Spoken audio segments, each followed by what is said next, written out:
Hello, history buffs. Brian here with a quick message before we begin today's show. Future episodes of the podcast will include a Q&A segment. For those of you who would like to get involved, you can comment below or on Facebook what questions you have for us, and we'll try to answer them on the next show. Although we love hearing your recommendations on what to review in the future, try to keep show questions related to topics that you think would make for good podcast discussion. Thanks for listening.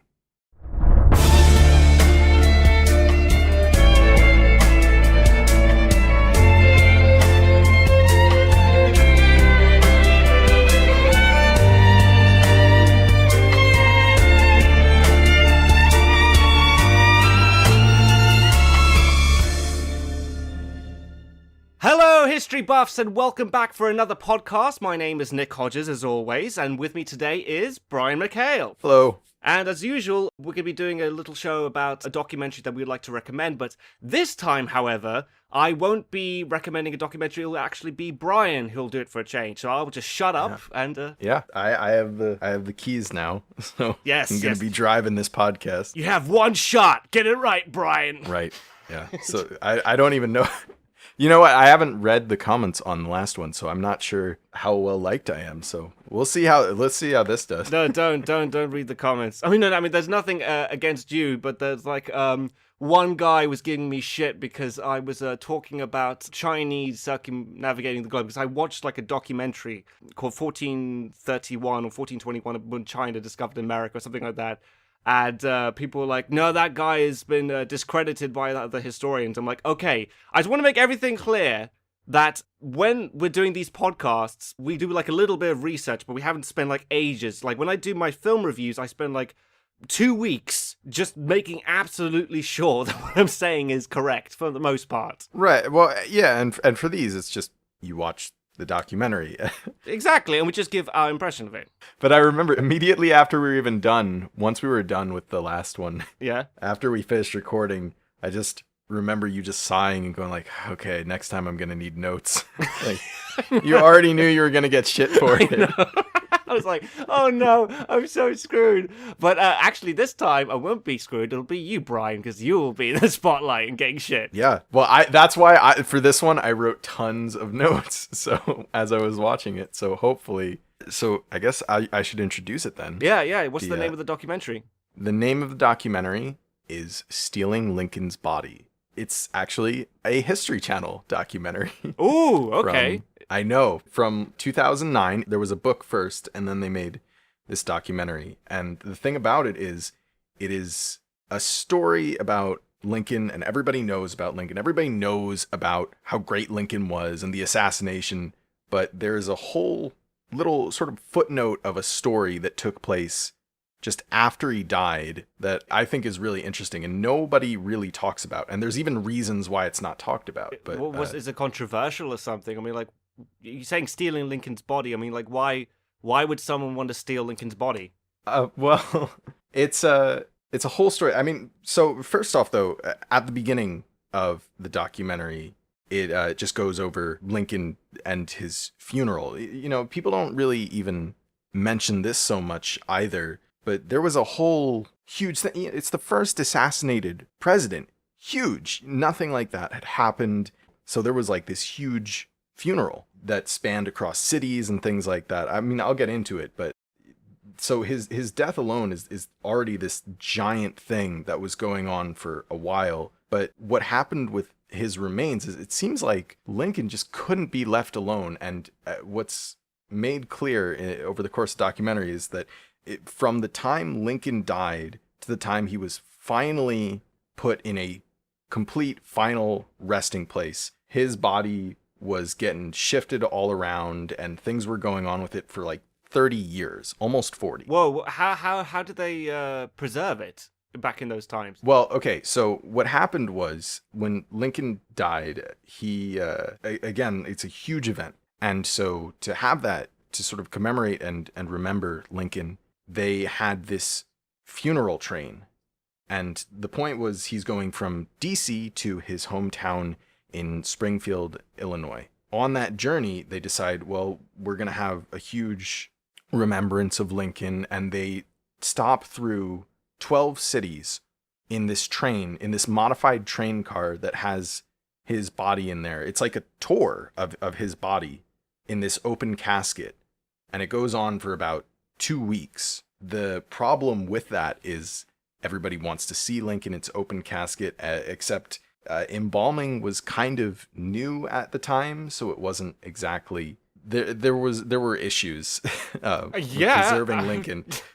So they embalmed him, is what you're saying? Like, he wasn't rotting during this journey? Well, he was. This was the problem. Embalming actually had just come into America because of, in part, the Civil War.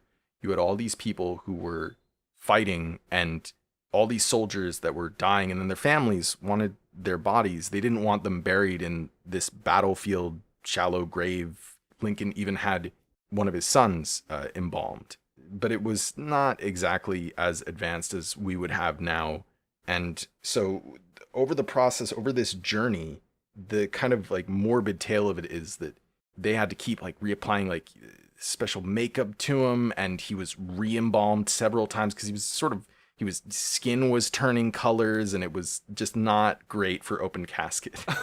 Was he going like yellow or green or like what colors, man? He actually, by the end of it, they open his grave up for one last time years afterward, and definitely like long after the train ride. And what happened is, so he ended up turning into like a bronze, like almost like a statue of himself. When he was shot, the bones in his skull were sort of shattered, and it damaged the tissue under his face. And because he died, they were bruises that just never healed. So his face just eventually turned into this kind of bronze brown color look. They didn't want anyone to even take pictures. There's only one surviving picture, which I'll probably put up on the episode. There's one surviving picture of dead Lincoln. And the reason is they forbid pictures. They actually destroyed most of the pictures that were taken.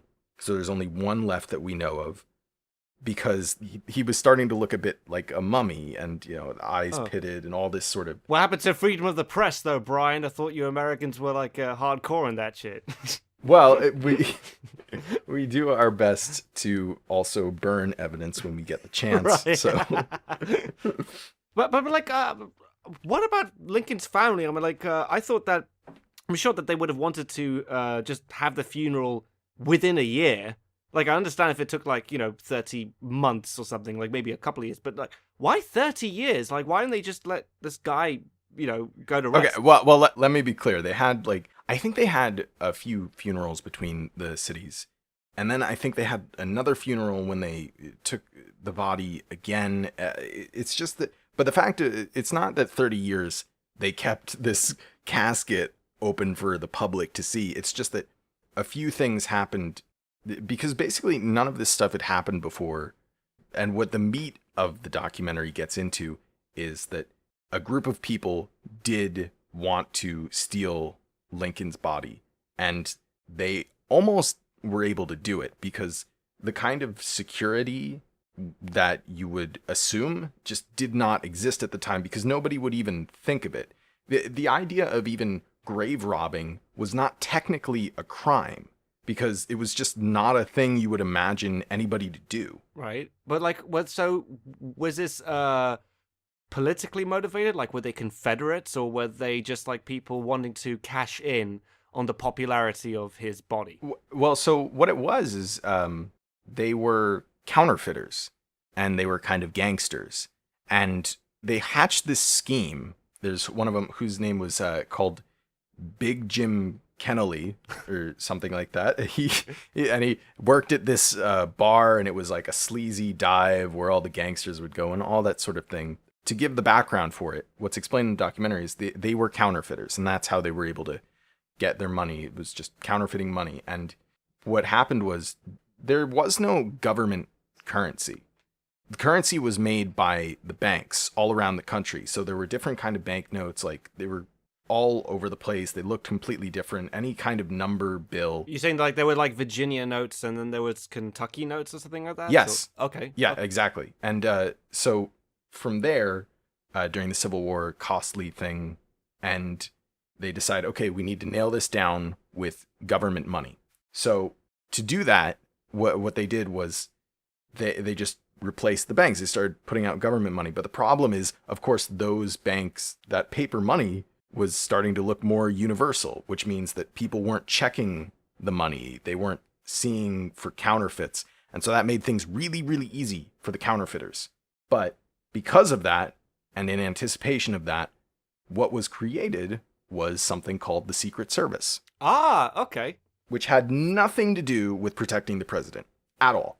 It did not help Lincoln much, but they were all about, and this Secret Service is still doing this today, is to make sure that there are not counterfeiters. That was the whole point. It was about making sure there weren't counterfeiters. That was their job. Big Jim has a buddy called Ben Boyd. His father was an engraver, and so he became an engraver, but illegally. So he was like the top shit, enough that he was in the papers and wanted as this expert counterfeiter. So what happens is the Secret Service come in, they get Boyd, and now all the counterfeiters are fucked, and they have to figure out what to do. So this group of counterfeiters were dealing with the Secret Service and this thing that was brought up by Lincoln. So their big plan is, we are going to steal Lincoln's body, we're going to take it and bury it somewhere, and we are going to hold it for ransom. And our ransom is something like $200,000, which would be about $4.5 million today, and the full pardon of our buddy, Ben Boyd, so we can continue counterfeiting. Were they like a professional gang, or were they just like just a motley crew of some guys who just got lucky? It seems to turn out to be a bit of a motley crew. It certainly wasn't as tight-knit. It was a bit open because, so they're talking about, they are like just an open gang, and they're in this dive bar, and they talk aloud about these things. And the thing is, the Secret Service, the police, they knew about where these gangsters hung out and where these counterfeiters were. So among the two people, it's Big Jim and I guess his buddy, who is called Terrence Mullen, are talking about, okay, what do we do? We don't know anything about body snatching. We know counterfeiting. And so in comes this guy, Louis Zweggles, who says, you know what? I am the best. I am the boss of body snatchers in all of Chicago. I'm the boss. Okay? That's what he says. That's what he tells them. No, but really? Okay, all right. And I mean, I believe that's how he said it. And of course, they just go, "Oh, you're great. Let's snatch a body." But these guys were total buffoons, and Louis Zweggles was not a body snatcher. He was a Secret Service informant. So, well, I'm just thinking, like, you could not pull that off today. I mean, I think you just walk up to a bunch of gangsters and just try to pull it. They would like shoot you where you stood, you know? Right, yeah. So they just knew this is their place of business. And so when a guy comes up like, "Hey, look, right, I'm a body snatcher." I mean, he might have been involved in some crime to make him legit, but he was a paid informant. Oh, so see, he was an informant. He wasn't actually an agent. Then. No, he was a paid informant. Okay, that makes sense. That was the situation. So they decide, okay, what we're going to do is we're just going to go to the monument where Lincoln was buried, open the sarcophagus, take out the coffin, go 200 miles over to some sand dunes and bury him there. And the sand dunes, it's windy, it'll wash away any trace, so nobody could find him except for us. That's how we're going to get our money. But these guys were just total idiots. And the meat of the documentary is them going on this whole thing to steal the body. And it is kind of shocking how there was no level of security, whatever. They meet the custodian when they get there. They expect nobody to be there. And the only smart part of what they did was they went on election night, which meant that nobody cared. And this is why this story isn't talked about, because the election went on and these guys were caught in the same day. But the election was going on and there was a scandal with that. There were recounts at the time. So nobody cared. This story is just kind of like this buried pocket that it would have been huge news. Like, someone tries to steal the president's body, but everyone was going on about the election. So the story was completely buried or not reported at all. Wow. Okay. So, what kind of impact did this have on America afterwards? Like, did the Secret Service start making it their business to protect presidents after it because of this, or?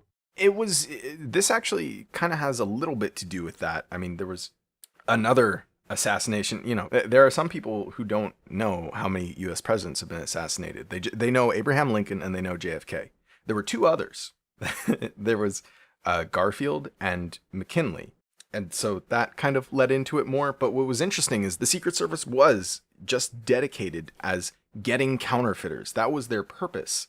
And then they find out about this whole body snatching thing, and they found it so horrible, such a disgusting thing for anybody to do, to take the president's body, and they pleaded to just get this involved, because when it was first mentioned to them, when they first found out about it, they weren't even going to be in it. There wasn't really a federal level. There was no FBI.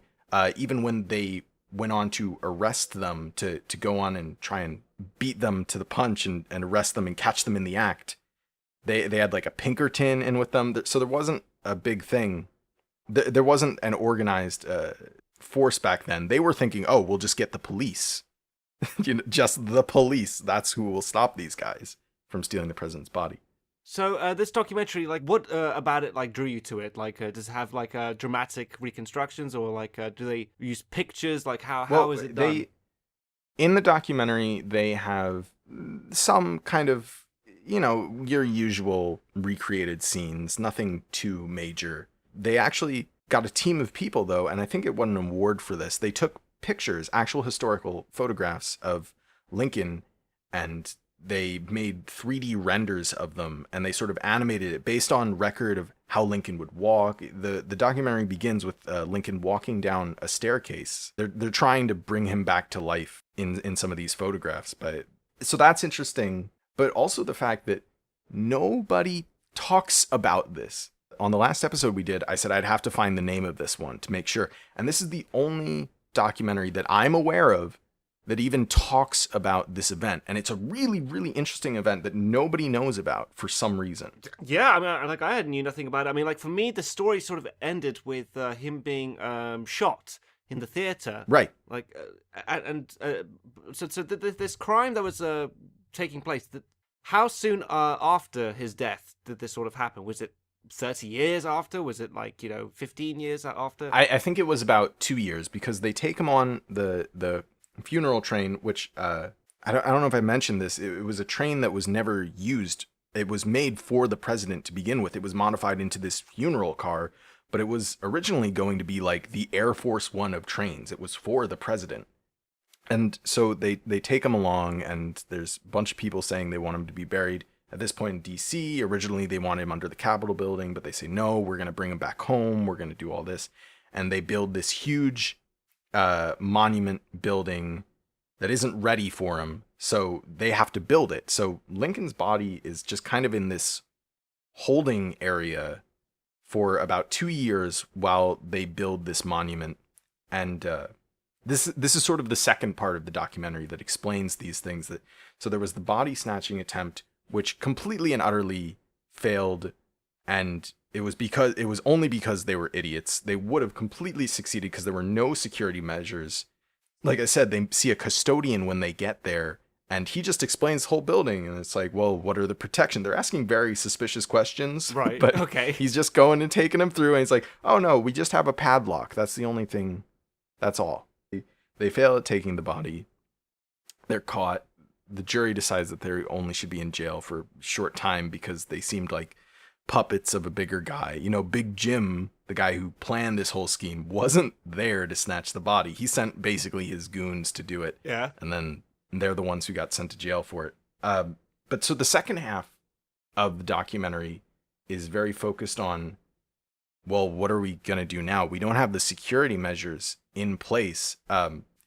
At the time when they almost got away with the body, then what you were left with was they hacked off part of the sarcophagus to try and lift the coffin out.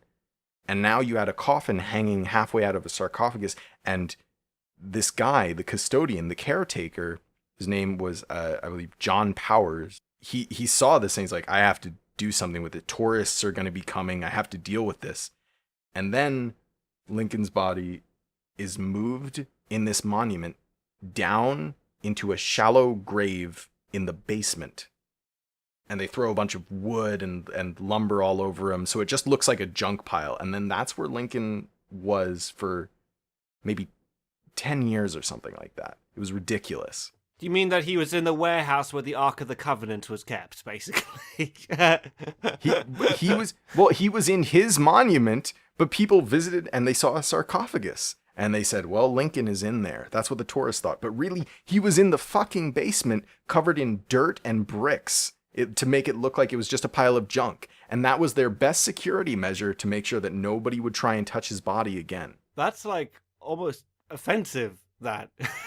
Like, I hope that they didn't tell his surviving family. They're like, oh yeah, he's just with the junk. Very offensive. Very completely offensive. His wife, Mary, had no idea about any of this.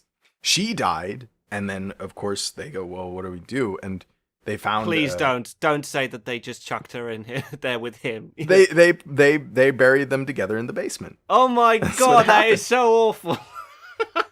Okay, but this was the best they could do at the time. The best that the United States of America could do is just chuck a dead Prezi like in the well, in the okay, not even. The weird part about it is you don't even know exactly what level people are involved. I mean, you say his family. The only surviving son was actually really touched by this gesture because these are John Power, this guy who is just going to protect Lincoln's body, make sure it's safe. He created with his friends, basically, and other people who might have worked at the monument, this society, sort of like the protection of Lincoln, something along those lines. And they were the people who put him in this basement area. Lincoln's son was actually really touched that these strangers were actually going through all this effort to protect him. But of course, you can't just leave Lincoln in a basement, and especially not in this crumbling monument that was built on top of clay and was falling apart. So they end up moving his body again. And of course, now at this point, the body snatching is sort of a legend. And it's this kind of idea that some people talk about, and they're like, well, maybe they did get away with it. Maybe they replaced the body. So every once in a while, these people would keep opening Lincoln's fucking coffin and they would look in to make sure he was still there. It's just like, no, that's him. I promise you, that's him. Ridiculous. And it would smell awful, and they just sort of would be like, oh, yep, that's Lincoln. And then they'd move him to different points in the basement until they had to move him all the way out in secret, this sort of secret society, move him out of the monument until it was dismantled and then rebuilt, presumably somewhere else or made out of different material because it was sort of falling apart. Finally, again, they were so paranoid about Lincoln and his body being stolen that his final resting place is now underneath, I guess, this sort of monument under the floor, buried and sealed in concrete. Is it the one in Washington? Is it at the Lincoln Memorial? No. This is in Springfield, Illinois. It's his hometown. Okay, all right. Is it still there? Yeah, it's still there. If you go there, it's this big monument, and it's very nice, but Lincoln's body is just below the ground, and what they came up with was, we'll just seal it with concrete and be done with this forever.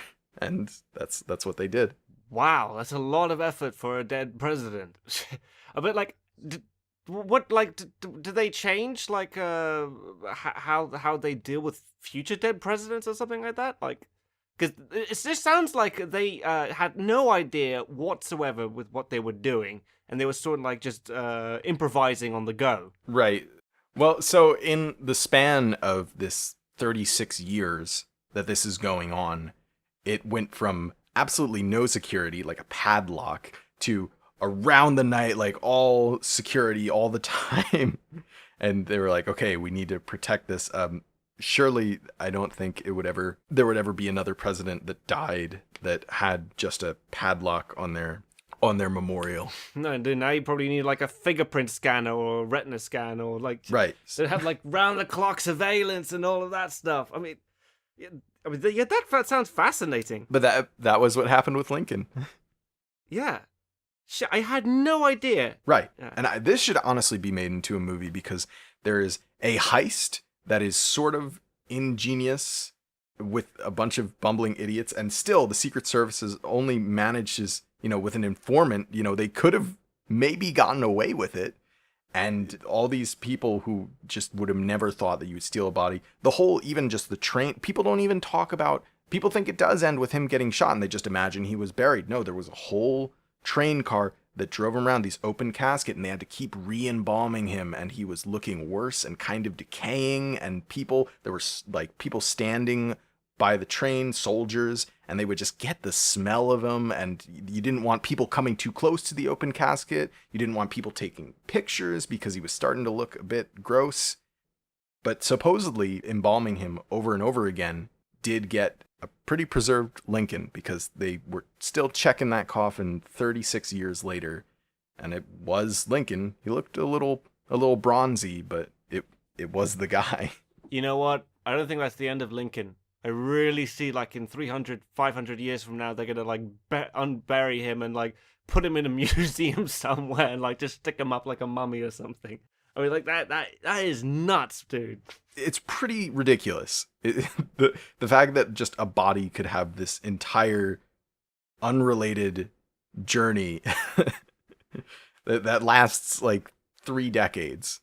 Completely insane. Almost 4. Wow.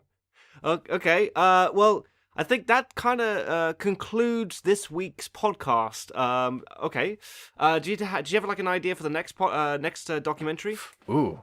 Well, is that going to be your pick this time? I need to think about what I'm going to check out. That's true. Yeah. I think the next thing I'll probably check out is now a little bit away from American history. I'd like to get in some more worldly things. Oh, as do I. Okay, I'll make sure that I'll pick something that you guys will all like. Thank you so much for listening to the podcast. Keep an eye out for the next review. It's going to be 1492, A Conquest of Paradise, a movie by Christopher Columbus, and that should hopefully be out by next week or so.